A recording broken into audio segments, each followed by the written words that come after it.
ఇది ఆధునిక ప్రపంచం. భూగోళంపై మొత్తం 195 దేశాలున్నాయి. అందులో 52 మినహా మిగిలినవన్నీ ప్రజాస్వామ్య దేశాలు. అంటే ప్రజలు ఎన్నుకున్న ప్రజల చేత పాలించబడే దేశాలన్నమాట. 52 దేశాలు మాత్రం నియంతృత్వంలో మగ్గుతున్నాయి. వాటిలోనూ చాలా దేశాల్లో నియంతృత్వానికి వ్యతిరేకంగా పెద్ద ఎత్తున ఆందోళనలు జరుగుతున్నాయి. అంటే మొత్తం చూస్తే ప్రపంచవ్యాప్తంగా ప్రజలు ప్రజాస్వామ్యాన్నే కోరుకుంటున్నారు. అయితే ఓ ప్రజాస్వామ్య దేశంలో ప్రజల ఆందోళన మాత్రం అందరినీ ఆశ్చర్యానికి గురిచేస్తోంది. ఎక్కడ చూసినా ప్రజాస్వామ్యం కోసం పోరాడుతుంటే ఆ దేశంలో మాత్రం రాచరికాన్ని కోరుకుంటున్నారు.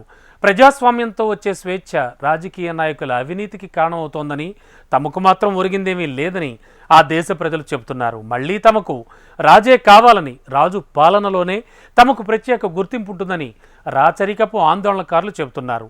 ఆ దేశ ప్రజలు రాచరికాన్ని అసలు ఎందుకు కోరుకుంటున్నారు? అక్కడి ప్రజాస్వామ్యం ఎందుకు విఫలమైంది? Watch the story. ప్రజాస్వామ్యం కంటే రాచరికమే బాగుంటుందా? నేపాలీలు రాచరికాన్ని ఎందుకు కోరుకుంటున్నారు? రాచరిక ఉద్యమాన్ని నేపాల్ అడ్డుకోగలదా? రాచరికాలు అంతమైపోయాయి, రాజ్యాలు కనుమరుగయ్యాయి, రాజులు సామాన్యులయ్యారు. ప్రపంచ దేశాల్లో ఎక్కడైనా ఇంకా రాచరికం ఉన్నా అది కేవలం నామమాత్రమే. అంటే అక్కడి రాజులు పాలనలో జోక్యం చేసుకోరన్నమాట. కానీ రాజకుటుంబాల మర్యాదల విషయంలో ఎలాంటి లోటు ఉండదన్నమాట. నియంతృత్వంతో కూడిన రాచరిక పాలనను నేటి ఆధునిక యుగం ప్రజలు కోరుకోవడం లేదు. నిజానికి 16 ఏళ్ల క్రితం వరకు నేపాల్లో రాచరికమే ఉండేది. ఆ దేశాన్ని రాజే పాలించేవాడు. కానీ అప్పట్లో నేపాల్ రాచరికానికి వ్యతిరేకంగా ఉవ్వెత్తున ఉద్యమం ఎగిసిపడింది. నేపాల్ రాజు జ్ఞానేంద్ర షా సింహాసనాన్ని వదులుకున్నాడు. దీంతో 2006లో నేపాల్ గణతంత్ర దేశంగా ఏర్పడింది. కానీ ఇప్పుడు ఆ దేశంలో మళ్లీ రాచరికమి కావాలంటూ నేపాలీలు ఉద్యమిస్తున్నారు. ఖాట్మండు వీధుల్లో నిత్యం ఆందోళనకారులు నిరసన కార్యక్రమాలు చేపడుతున్నారు. రాజుకు అనుకూలంగా నినాదాలు చేస్తున్నారు. జ్ఞానేంద్ర షాని మళ్లీ దేశాన్ని పాలించాలని, నేపాల్ను హిందూ దేశంగా ప్రకటించాలని డిమాండ్ చేస్తున్నారు. అసలు నేపాలీలు ఎందుకు రాచరికాన్ని ఇష్టపడుతున్నారు? అసలు హిమాలయ దేశంలో ఏం జరుగుతోంది? నేపాల్లో క్షేత్రస్థాయిలో ఎలాంటి పరిస్థితులు నెలకొన్నాయి? రాచరికం తిరిగొస్తేనే తమ దేశం విలువ, గుర్తింపు నిలుపుకుంటుందని అక్కడి నిరసనకారులు చెబుతున్నారు. రాజు సింహాసనాన్ని అధిష్ఠించాల్సిందే అంటున్నారు. రాజు లేకుండా తమకు నేపాలీలుగా గుర్తింపు లేదంటున్నారు. ఒకవేళ రాజు లేకపోతే తామంతా శరణార్థులమేనని నిరసనకారులు స్పష్టం చేస్తున్నారు. నేపాలీ ప్రజల డిమాండ్ చూస్తుంటే చాలా చిత్రంగా అనిపిస్తుంది. నిజానికి 16 ఏళ్ల నేపాల్లో ప్రజల ఆందోళనలు హింసాత్మకంగా మారాయి. రాజకీయ అధికారం కోసం ప్రజలు డిమాండ్ చేశారు. రాచరికం ఇక ఏమాత్రం అంగీకరించబోమని తేల్చి చెప్పారు. అయితే 2006లో అప్పటి నేపాల్ రాజు జ్ఞానేంద్ర షా కాన్వాయిపై రాళ్లదాడి జరిగింది. దీంతో రాచరికాన్ని, అధికారాన్ని జ్ఞానేంద్ర షా వదులుకున్నారు. అతడు ఆ తర్వాత ప్రజల్లోకి రావడం అరుదుగా మారింది. చాలా వరకు రాజు అధికారాల్ని తొలగించారు. సైనిక నియంత్రణను రాజు కోల్పోయాడు. చివరికి ఒక సాధారణ ఇంటికే షా పరిమితమయ్యాడు. ఇక రాజభవనానికి కాపలాగా ఉండే సైనికుల్లోనూ సగం మందిని తాత్కాలిక ప్రభుత్వం ఉపసంహరించుకుంది. ఇతర 10 రాజభవనాలను ప్రభుత్వం స్వాధీనం చేసుకుంది.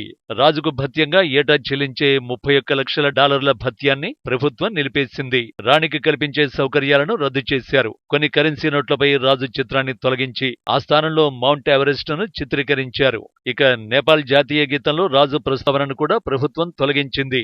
రాయల్ నేపాల్ ఎయిర్లైన్స్ పేరును సైతం మార్చేశారు. 2008లో జరిగిన ఎన్నికల్లో రాచరికానికి వ్యతిరేకంగా అత్యధిక నేపాలీలు ఓటేశారు. దీంతో ఒక విషయం స్పష్టమైంది. సుమారు 240 ఏళ్ల తర్వాత నేపాల్లో రాజుకు చోటు లేకుండా పోయింది.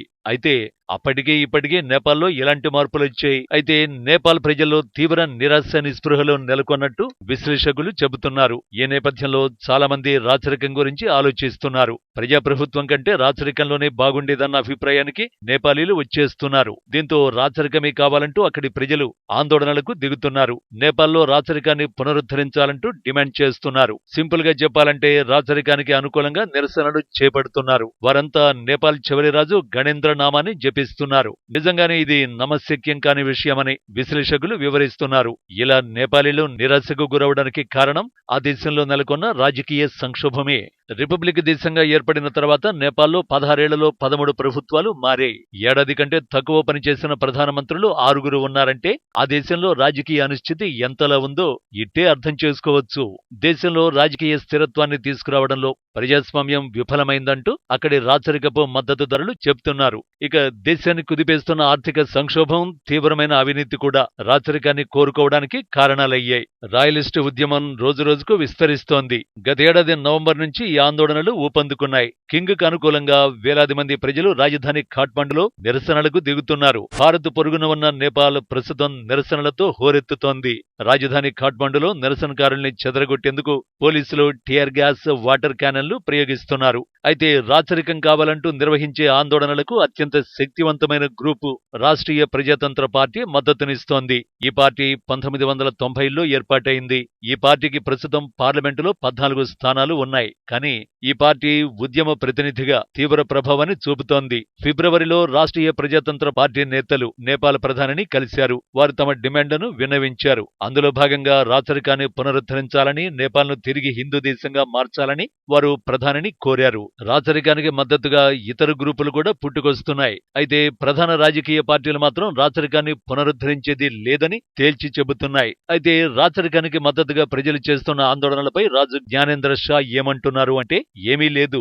ఈ ఉద్యమంపై ఆయన ఎలాంటి వ్యాఖ్యలు చేయడం లేదు. రాజకీయాలకు రాజు దూరంగా ఉంటున్నారు. నిజానికి నేపాల్ను శతాబ్దాల పాటు రాజులు పాలించారు. చాలా మంది రాజులు దైవాంశ సంభూతులుగా చెప్పుకున్నారు. కానీ నేపాల్ రాజులు చెప్పుకునే దైవాంశ ఉత్తిదేనని 2001లో తేలిపోయింది. అప్పట్లో పాలక కుటుంబానికి చెందిన 9 మందిని నేపాల్ యువరాజు గణేంద్ర కాల్చి చంపేశాడు. రాజును, రాణిని కూడా విడిచిపెట్టలేదు. ఈ ఘోరమైన రాజకుటుంబ హత్యలు నేపాల్ని కదిలించాయి. ఈ క్రమంలో నేపాల్ రాజుగా జ్ఞానేంద్ర షా అధికారాన్ని చేపట్టాడు. నిజానికి ఒక దశాబ్దం ముందు వరకు నేపాల్ రాజు రాజకీయ పార్టీల ఏర్పాటును అనుమతించలేదు.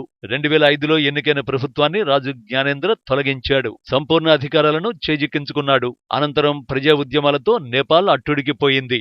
2006లో జ్ఞానేంద్ర షా సైతం రాజ్యాన్ని వదులుకోవలసి వచ్చింది. 2008లో కొత్త ప్రభుత్వం ఏర్పాటైన తర్వాత రాచరికాన్ని అప్పటి ప్రభుత్వం రద్దు చేసింది. అయితే రాజు గణేంద్ర నేపాల్లో ప్రైవేటు పౌరుడిగా నివసిస్తున్నాడు. అతడికి ప్రభుత్వం ఎలాంటి సేవలను అందించడం లేదు, ఎలాంటి మద్దతును ఇవ్వడం లేదు. పైగా అతడికి రాజభవనాన్ని కూడా ఇచ్చేందుకు ప్రభుత్వం నిరాకరించింది. అయితే ప్రస్తుతం రాచరికానికి అనుకూలంగా జరుగుతున్న ఆందోళనలు ప్రభుత్వం అడ్డుకోవడం కష్టమేనని నిపుణులు చెబుతున్నారు. ఇప్పుడు రాచరికం సెంటిమెంట్ నేపాల్లో రాజుకుంటోంది. నేపాల్లో రాజకీయ నాయకులకు ఇదొక సందేశమని చెబుతున్నారు. స్వార్థ రాజకీయాలనే నాయకులు అనుసరిస్తే ప్రజలు తిరగబడే అవకాశం ఉంది. నిజంగానే ప్రజలు రాచరికాన్ని కోరుకుంటే 2 విషయాలు మాత్రం స్పష్టమవుతాయి. ఆ దేశ రాజకీయ నాయకులు అత్యంత దారుణంగా విఫలమయ్యారని, లేదా యువత మరింత చరిత్రను తెలుసుకోవాలని ఆరాటపడుతోందని అర్థం. అయితే ఇది రెండింటి మిశ్రమం. అయితే ప్రస్తుత పరిణామాలు ఏమాత్రం ఆదరణ లేని రాజును తిరిగి తీసుకొస్తుందా అనేదే అసలైన ప్రశ్న. ఏది ఏమైనా నేపాల్లో రాజకీయ సంక్షోభం మళ్లీ రాచరికం దిశగా ప్రజలు అడుగులు వేసేలా చేసింది. నిజానికి ఇది ప్రపంచ చరిత్రలోనే అత్యంత అరుదైన విషయమని చెప్పాలి. ఎందుకంటే ఈ ఆధునిక కాలంలో రాచరికాన్ని ఏ దేశ ప్రజలు కోరుకోవడం లేదు. కానీ నేపాలీలు కోరుకుంటున్నారు అంటే అక్కడి రాజకీయాలు ఘోరంగా విఫలమైనట్టే.